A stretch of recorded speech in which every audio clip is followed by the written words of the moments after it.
A ballet teacher told her she was too short and her body was wrong. She was a little girl. Years later, adults were still talking about her body.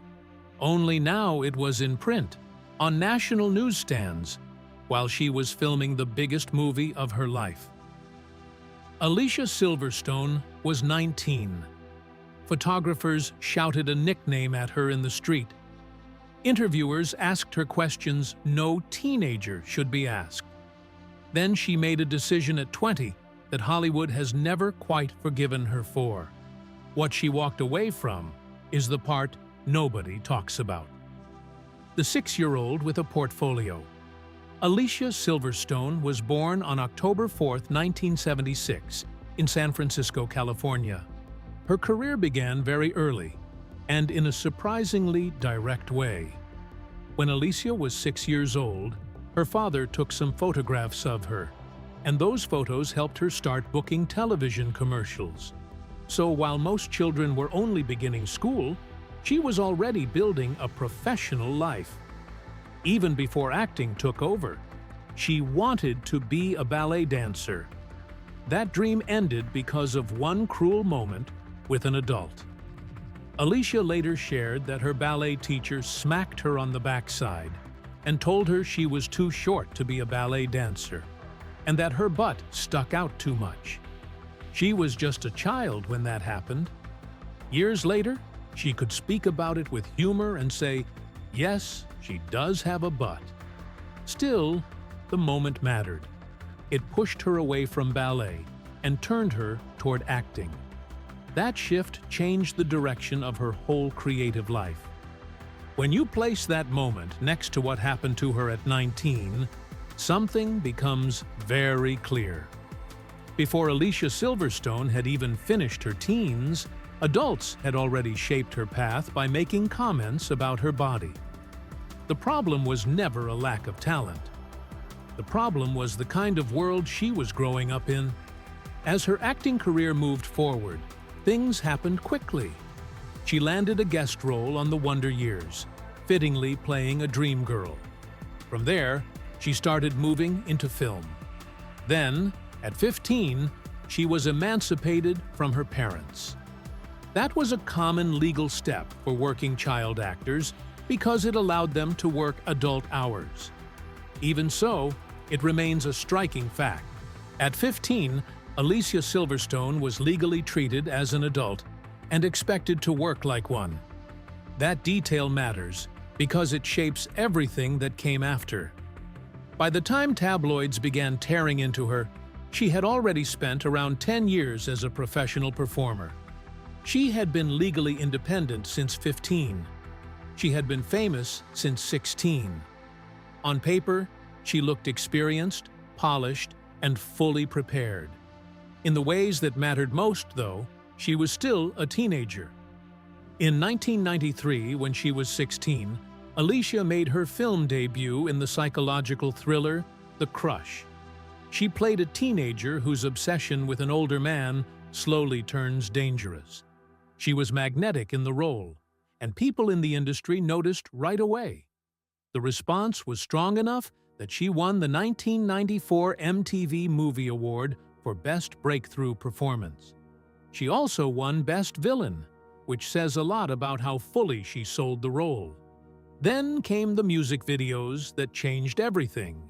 Director Marty Callner saw The Crush and felt Alicia would be perfect for an Aerosmith video he was directing for the song Cryin'. She was still only 16. The video became a huge hit, and its success pushed her into a different level of fame almost overnight. That one video led to 2 more, Amazing and Crazy. Together, they became one of the most famous MTV trilogies of the decade. They helped make Aerosmith feel huge again, and they turned Alicia Silverstone into a face almost everyone under 30 seemed to know. She had become instantly recognizable. At the same time, that success gave her a label that followed her for years. People started calling her the Aerosmith Chick. It stuck, and with that nickname came a narrower way of seeing her. That part is important because it points straight toward what happened later. At 16, Alicia became widely famous as an image of desire in rock videos. That fame had very little to do with her range as an actress, and a great deal to do with the way she looked on camera. In other words, the same system that would later shame her body had first used that body to sell her. That pattern kept repeating through her early career. The crush was sold through the sexualized danger of a teenage girl. The Aerosmith videos pushed a similar image.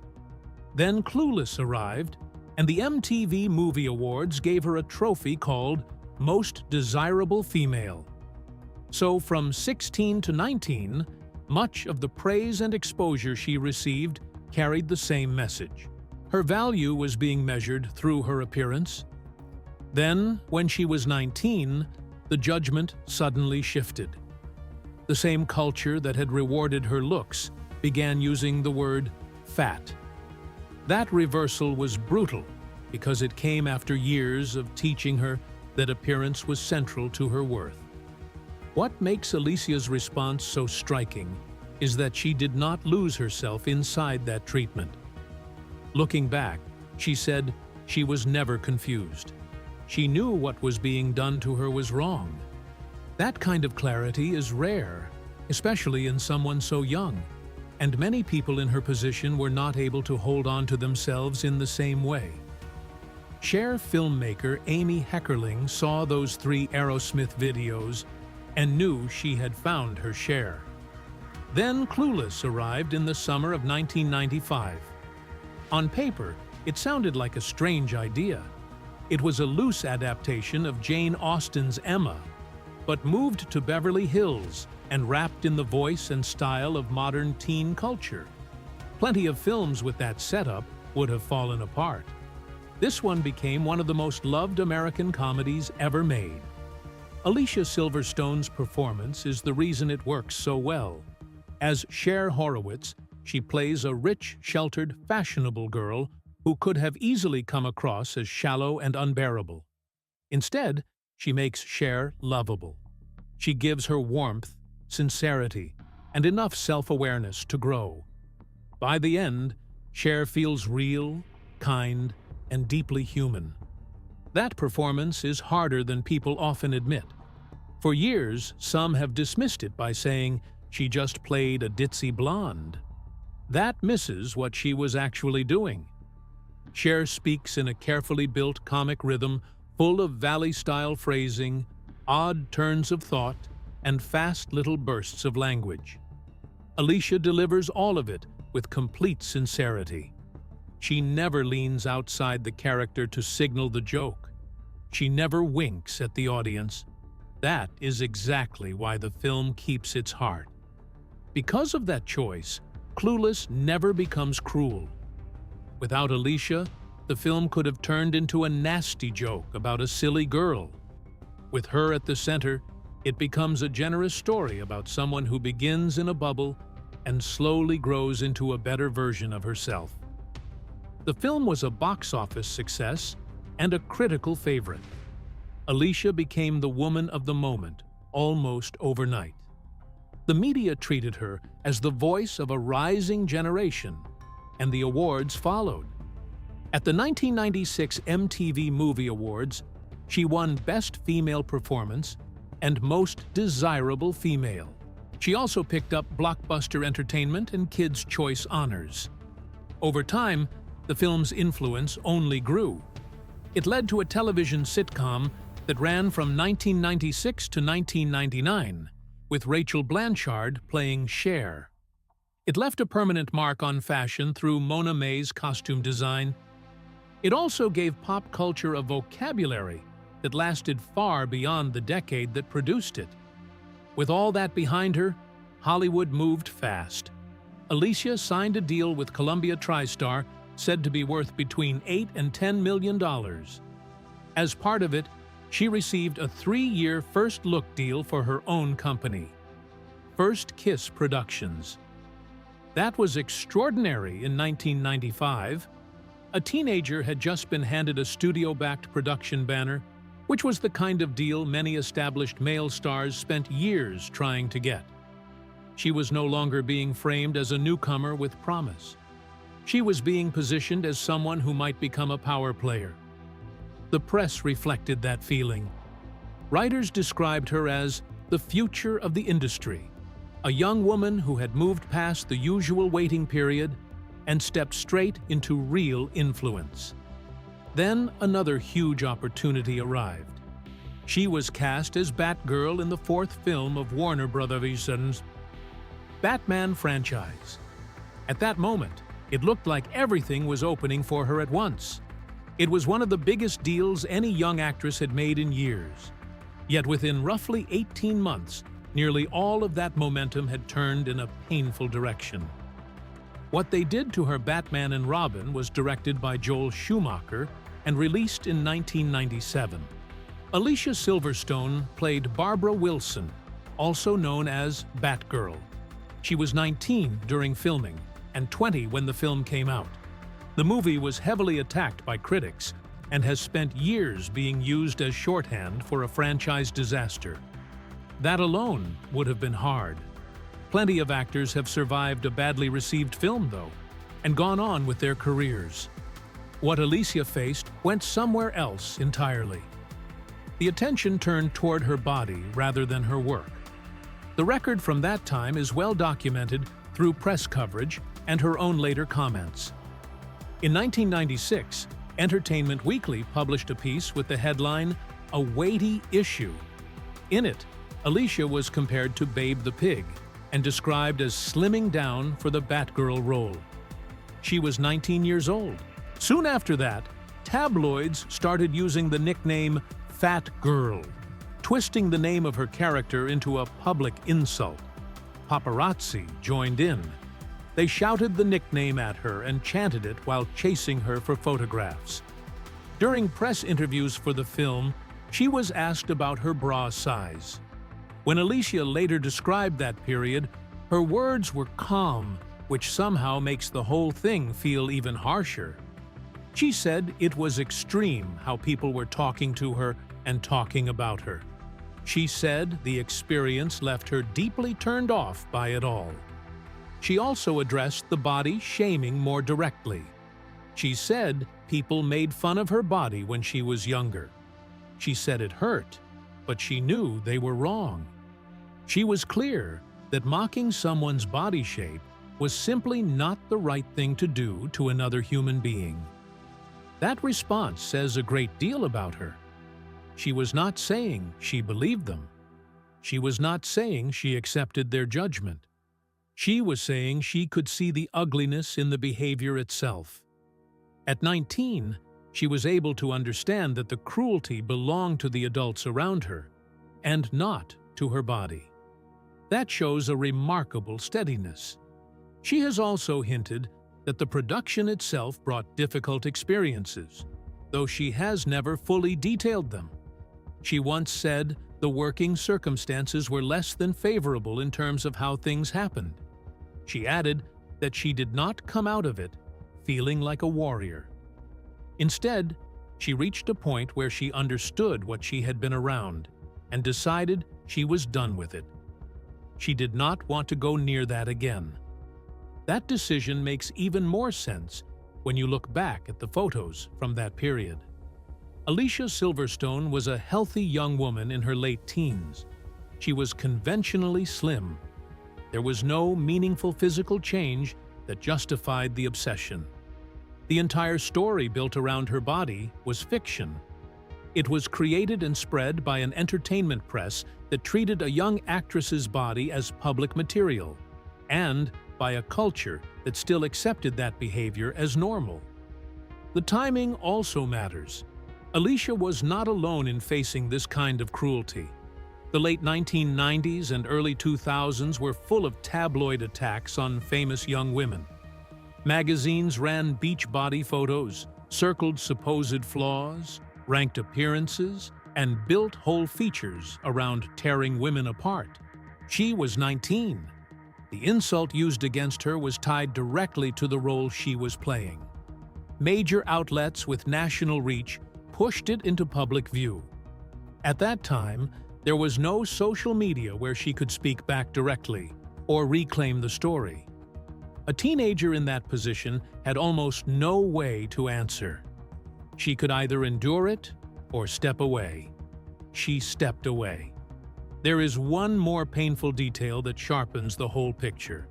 The mocking had already started while Batman and Robin was still being filmed. The Entertainment Weekly piece came out in 1996 during production. That means a 19-year-old actress went to work each day on the biggest film of her life, while national stories about her body were already circulating. Outside, photographers waited to throw a nickname at her. After filming ended, she still had to spend months promoting the movie. Later, she explained the effect in simple terms, and those words answer everything. She said she stopped loving acting for a very long time. The business collapse.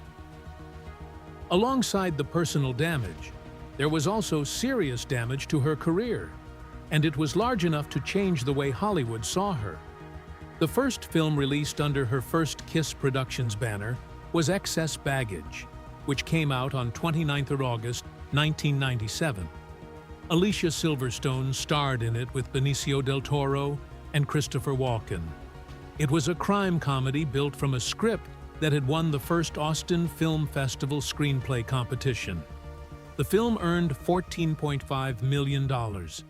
For a studio movie at that time, that was a weak result, and it was widely labeled a flop. The timing made it worse. Batman and Robin had come out that same year. So within one summer, the two huge Hollywood bets tied to Alicia Silverstone both failed in public view. That mattered. The industry had spent 1995 and 1996 presenting her as the future. Now the mood changed just as quickly. The 3-year first look deal did not lead to a follow-up hit. The Columbia TriStar arrangement slowly came to an end, and Hollywood, which is always ready to move on, turned its attention to the next 19-year-old almost immediately. Still, this is the part that many "what happened to her" stories misunderstand. Alicia Silverstone was not blacklisted. She did not vanish. She kept working. She appeared in Blast from the Past in 1999. She worked on stage. She worked on television. What changed was the kind of stardom she chose to pursue. She stepped away from the huge, highly visible, body-watched version of fame that the industry had been preparing for her. That shift makes more sense when you look at what the industry had asked of her. She was 19 when she was given a production company. 19. She had no business training, no executive background, no history of developing projects, and no real power beyond one major hit. Studios do not hand first-look deals to teenagers because they trust their producing instincts. They do it because they want to hold on to a rising star. If the gamble pays off, the studio benefits. If it fails, the public remembers the young actress whose name was on it. That is exactly what happened with Excess Baggage. When the film underperformed, the failure stuck to her name in a deeply personal way. A middle-aged male producer with one bad result would never have carried that burden in the same way. So Alicia Silverstone found herself carrying a level of responsibility that should never have been placed on someone that young. At the same time, she was being mocked in print for her body. The whole situation sent a very clear message about what the business could do to a young actress. It is not hard to understand why that would make someone pull back. She was only 20 years old, and by then, she had already decided that the reward was not worth what it demanded from her. What she did instead. This is the part of Alicia Silverstone's story that many people skip, mostly because it does not fit the easy decline narrative. She did not simply fade away. She built a different career for herself, one shaped by her own values, and she became influential in a completely separate space. She became one of the best-known vegan and animal rights advocates in the United States. She held that position with real consistency for more than 20 years, long before plant-based eating became trendy or profitable. She also worked with animal welfare groups and environmental causes in a sustained way. The timing matters. In the early 2000s, veganism still sat far outside the American mainstream. It was often mocked, and it offered no obvious career advantage to a working actress. Alicia Silverstone was not following a wave. She was taking a public stand that made her look unusual to many people and did little to help her image in Hollywood. Years later, when plant-based food became a huge industry and celebrities began embracing similar diets, her early commitment stood out even more clearly. She had taken the ridicule long before the culture caught up. She turned that commitment into publishing. The Kind Diet, released in 2009, became a New York Times bestseller. It brought together recipes, lifestyle advice, and her broader ideas about plant-based living. It also reached readers far beyond the audience that knew her from film. Then came The Kind Mama in 2014, which focused on pregnancy and early motherhood. That second book brought significant controversy. Medical professionals and health journalists strongly criticized some of its claims, especially those tied to childhood vaccination and other health issues. They argued that parts of the book were not supported by evidence. That criticism became an important part of her public record, and any fair view of her second career has to include both sides of that reality. Her advocacy clearly had reach and influence, and some of its medical claims also drew sustained professional concern. In 2019, she appeared in the acclaimed horror film The Lodge. After that came Bad Therapy in 2020. The same year, she played Elizabeth Thomas Brewer in Netflix's warmly received adaptation of The Babysitter's Club, which introduced her to a new generation of children and parents. In 2022, she appeared in The Requin, Senior Year with Rebel Wilson, and American Horror Stories. In 2023, she was in Reptile, the Benicio del Toro Netflix thriller that reunited them 26 years after Excess Baggage. Then, in 2025, she appeared in A Merry Little Xmas and also served as an executive producer, returning to producing on terms that were finally her own and arriving there almost 3 decades after the first time. She also continued to work on stage, did voice work, and performed in theater in both New York and London. That adds up to a 30-year career. It simply does not fit the old image of a vanished celebrity. What happened is much more ordinary and much more interesting. She became a steady working actor instead of a permanent tabloid fixture. And when you look closely at the work itself, the career becomes even more impressive. She worked with Benicio del Toro twice, with 26 years between the projects. So why does the story still get framed as disappearance? The answer is simple. She stepped away from the machinery that keeps celebrity constantly visible. She stopped feeding that system. She moved away from the red carpets, the magazine cover circuit, and the body-focused press culture that had once surrounded her. That was not a collapse. It was a decision. And given what she had already lived through by the age of 20, it was a very understandable one. Alicia Silverstone in 2026. So, where is Alicia Silverstone now? She is 49 years old and will turn 50 in October 2026. She lives in Los Angeles. She married a musician, not a movie star. She kept most of her private life out of the press for years. When you look at the choices she made after 1997, a pattern emerges. She learned very early what celebrity culture does when it gets too much access. And she spent the rest of her adult life controlling how much of that access she would allow. And then there is Clueless, the film that made her famous, and also shaped so much of what followed. Over time, her relationship with it has become one of the most revealing parts of her later career. She later told people that she had first shown him the movie when he was 5, during an outdoor cemetery screening, and that the moment he focused on most was the kiss at the end. After that, she said, he started kissing her more, which she described as very sweet. Then, in April 2025, Peacock announced a Clueless sequel series. Silverstone was set to return as Cher Horowitz and also serve as an executive producer. She said Cher would not be wearing new clothes unless they were sustainable or vegan. She also made clear that she wanted to honor the original film and protect its legacy. Then came the reversal.